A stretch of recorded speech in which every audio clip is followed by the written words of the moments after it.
Hello everyone, it's Mark again with another video here at ULC. Today we'll be talking about reported speech, or as I like to say, it's the what did they say grammar. Whenever we have someone, right, like this beautiful lady right here, she's one of my students, and she says this, she says, I love English, Mark, I love English, right? I love English. So when she says it to me, that's called direct speech. Directly at me, boom, right?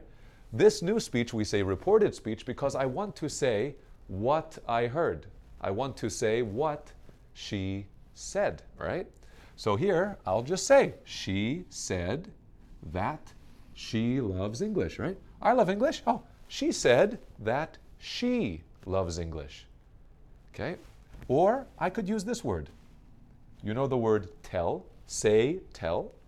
This, because she said it before, I have to use the past, right?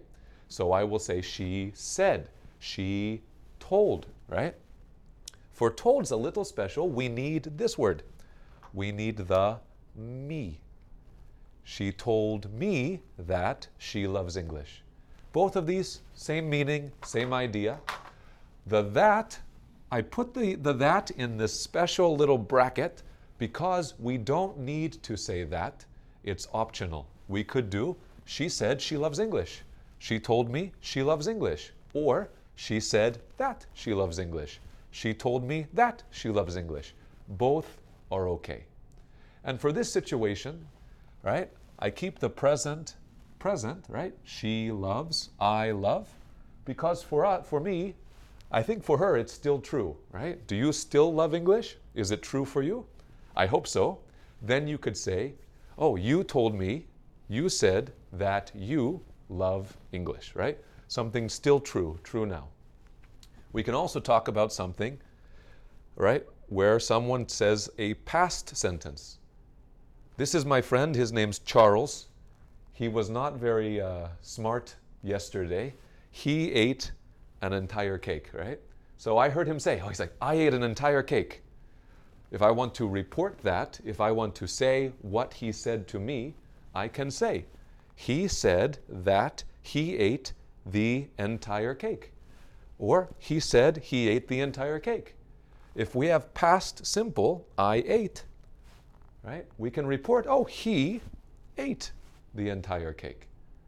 So that's our very, very simple breakdown of reported speech for our present and our past. The main thing you have to make sure of is if you're talking about this person, they say I. I cannot say she said I love English. Not true, right? She said she loves English. She told me she loves English. We have to change the pronoun. Make sure you change the pronoun. Same for the man, right? He says I changed to he said he. Any pronouns, make sure to change them. There's another thing you have to usually change, and that is the tense for special situations. So if you're curious about how to use reported speech with the different tenses, please watch the next video. There's a link on the left side right now. Other than that though, this is our simple overview of our present, past, simple reported speech.